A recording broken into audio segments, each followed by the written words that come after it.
Leto na kampusu je kulturno-umetnička manifestacija organizovana od strane studenta u blokadi i novosadskih zborova, otvorena 25. jula na trgu Dositeja Obradovića u Novom Sadu.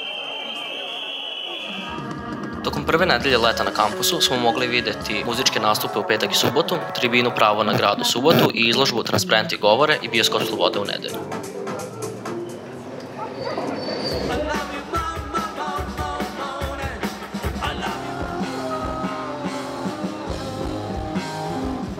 Kako su nastali ovi bendovi i šta znače njihova imena?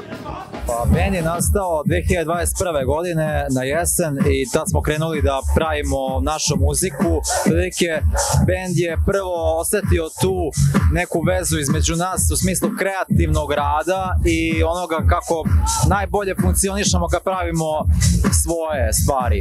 I onda je tu krenulo sve vrlo brzo. Napravili smo album je izašao prošle godine.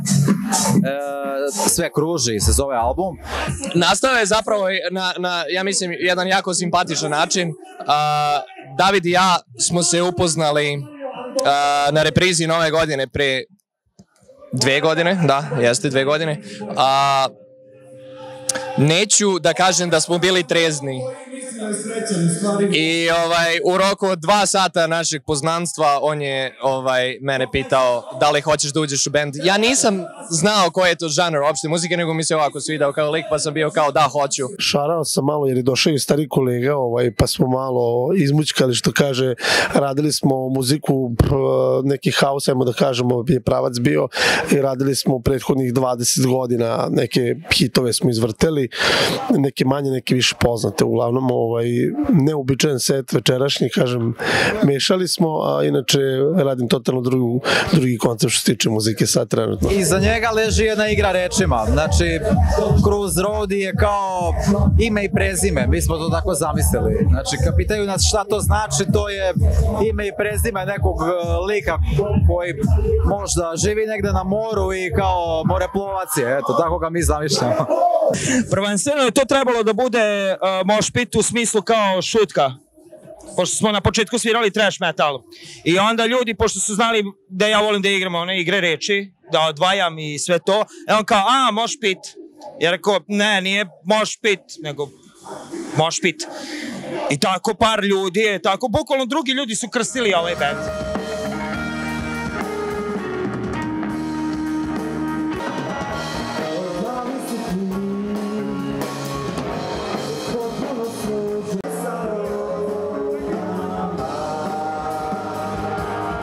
Napisali ste album prošle godine, možete li reći koja je inspiracija iza toga, šta vas inspiriše u vašem stvaralaštvu?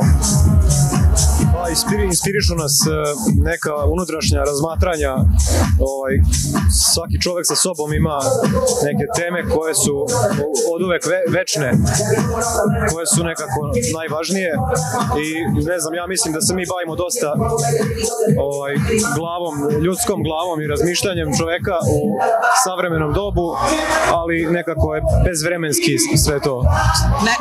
Ne znam da ne možemo da ne stvaramo muziku, ne možemo da ne pišemo muziku, jako je, kad god imaš i ovo je vremena, je nešto vezano za to.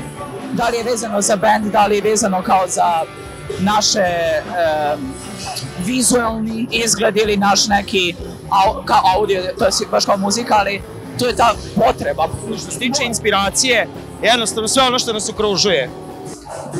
Od ljudi do dešavanja, do ne znam, šta god nam padne na pamet, bukvalno. Evo imamo, ne znam, pesmu o čoveku koji ima fetiš na pranje sudova, na primjer, na totalna glupost. Ali opet, s druge strane, ima neku kao poruku, ajde da tako kažem.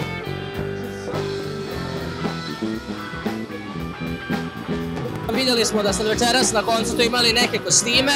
Koja je inspiracija iza kostima koje ste odlučili da obučete večeras? Pa, što se tiče generalne naše tematike, idemo na tako nešto na misteriozno, metaforično, šta god.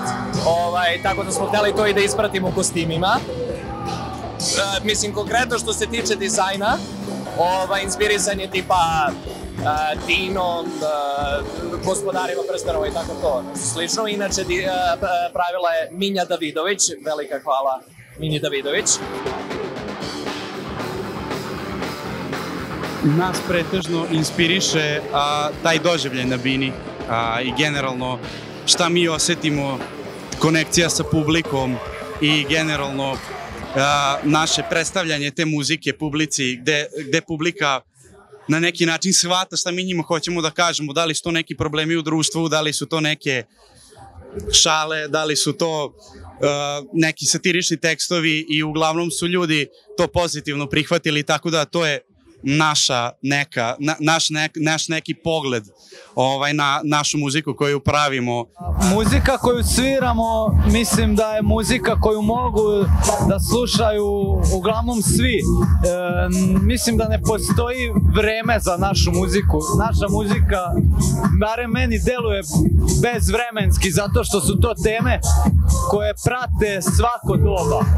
I mislim da uglavnom govorimo o nekim pozitivnim stvarima i pokušavamo da ljudima nekako damo tu energiju dobru i da se i oni tako osjećaju i kad slušaju našu muziku da se nekako vrate u to dobro stanje i da bar dok to slušaju da se dislociraju i opuste i uživaju.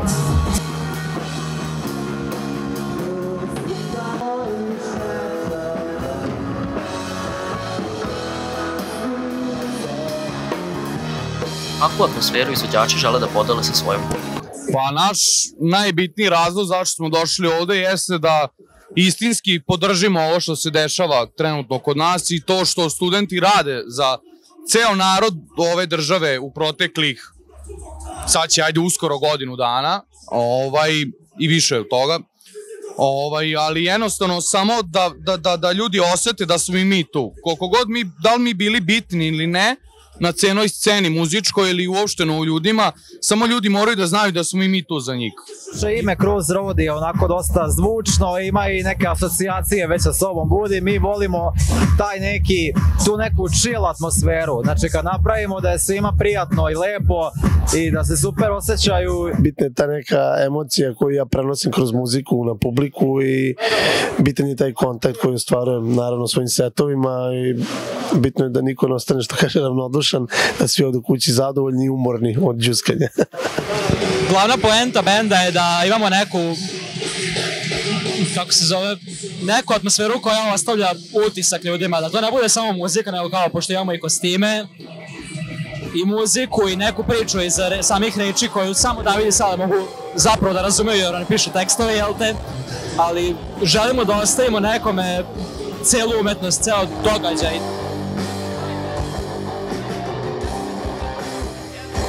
Kakvi su dalje planovi učesnika prve nedelje leta na kampusu? Kada nam upadne neka svirka, nama je teško da odbijamo svirke. Mi nikad nismo odbijali svirke bilo kakvog tipa, ali sad stvarno ćemo da uđemo u studiju i konačno da snimimo full length album. Što se tiče daljih planova, uskoro je ovaj naš drugi po redu Bačka Moš Fest, naš festival, koji će, uskoro će biti info i o tome. Tako da tim festivalom mi dovlačimo neke afirmisane, neke neafirmisane bendove, ali najviše ove mlađe bendove da postaknemo. Trenutno radimo na drugom albumu, planiramo da napravimo neke nove pesme i da te pesme budu još jače, još bolje i sa malo promenjenim možda i zvukom. Sad smo izbacili naš prvi EP, naš debi EP, u planu su naravno još EP-eva, još singlova, nadamo se i spotova, lyrics videa, tako da pratite na društvenim mrežama Zenit Official, Zenit Band, ne znam ja tačno. Naći ćete.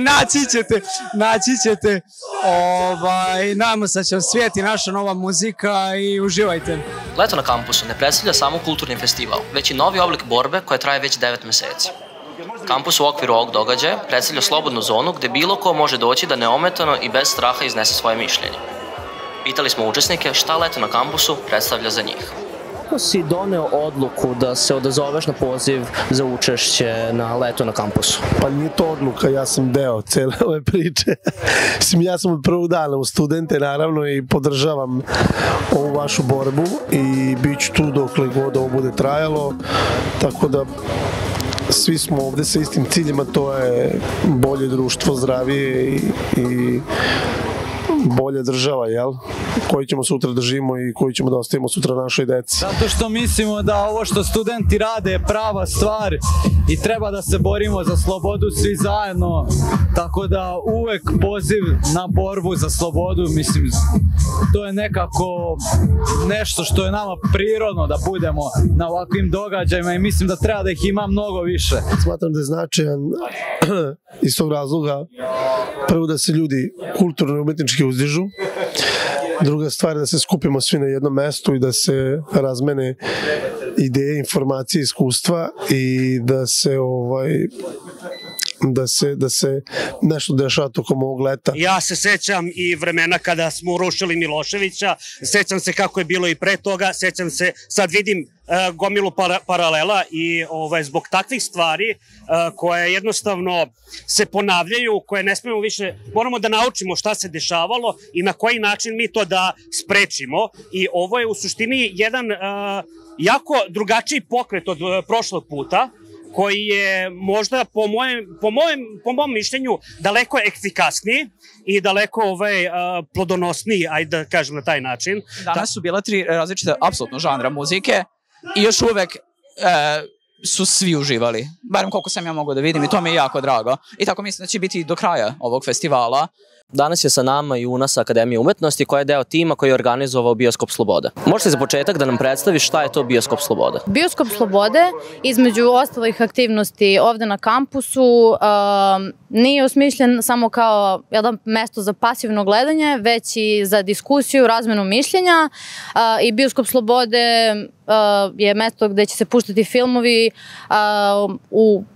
svaki film u nekoj meri aktivističkog karaktera. Koja vam je bila inspiracija iza Bioskopa Slobode? Da otprilike napravimo jedan prostor za diskusiju i razmenu mišljenja, da filmovi koje ćemo da puštamo budu oni filmovi koji će da otvore ta pitanja i prosto da napravimo jednu selekciju i domaćih i stranih i dokumentarnih igranih filmova koji se bave temama koje nas interesuju i koje su u kontekstu svih dešavanja trenutno.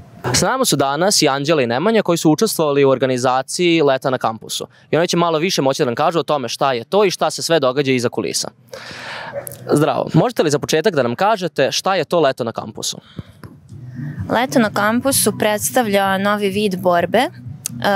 Mi volimo da kažemo da je kampus slobodna zona, ali takođe borba. Ta borba ne ispoljava se toliko očigledno kao kad pomislimo na borbu, nego se podrazumeva da se odvija kroz muziku, kroz neko osnaživanje nas samih, kroz širenje granica u ljudskim srcima i umovima i to sve radimo kroz kulturu koja nas zajedno oplemenjuje. Kako je počelo Leto na kampusu? Koja je inspiracija iza ovih događaja? Pa tu se par nas prvo okupilo i bilo kao šta ćemo za leto, mislim toplo vreme, godišnji odmori, pa sad kako da mi održimo tu grupu ljudi da ostane ipak uključena u bilo šta tokom leta.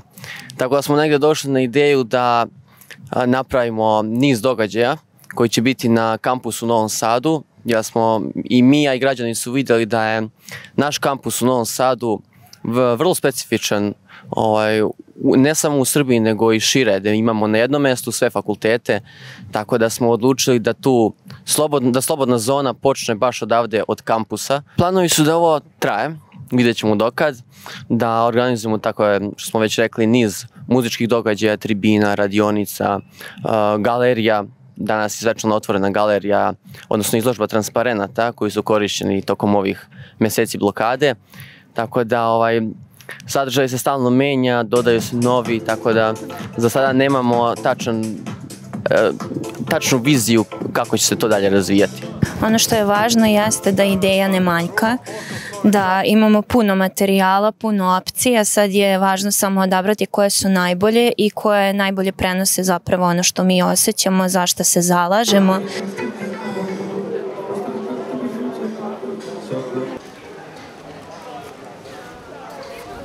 S nama je danas i Anđela, studentkinja Fakulteta tehničkih nauka koja je učestvovala u realizaciji izložbe Transparenti govore. Zdravo, da li nam možeš predstaviti ovu izložbu? Zdravo, mogu. Ovu izložbu čine transparenti koji su se poslednjih 8 meseci nalazili na protestima, skupovima i nekako su obeležili studentsku borbu. Njih su napravili studenti u cilju da prenesu poruke i kažu zašto se mi zapravo borimo. Koja je inspiracija iz ove izložbe?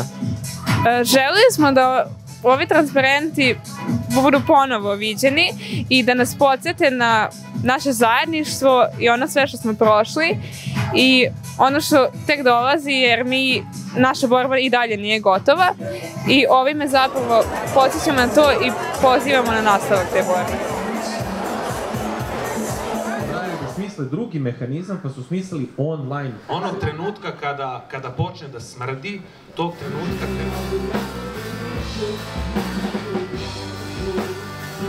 Prva 3 dana leta na kampusu su prošla u najboljem redu. Izvođači i posetioci su zadovoljni manifestacijom. U narednom periodu, u okviru ovog projekta, možemo očekivati još muzičkih nastupa, redovnih projekcija filmova, tribina i drugih kulturnih dešavanja. Radujemo se nastavku festivala i daljem programu. Poštovani gledaoci, hvala vam što pratite Leto na kampusu sa Blokadom Info.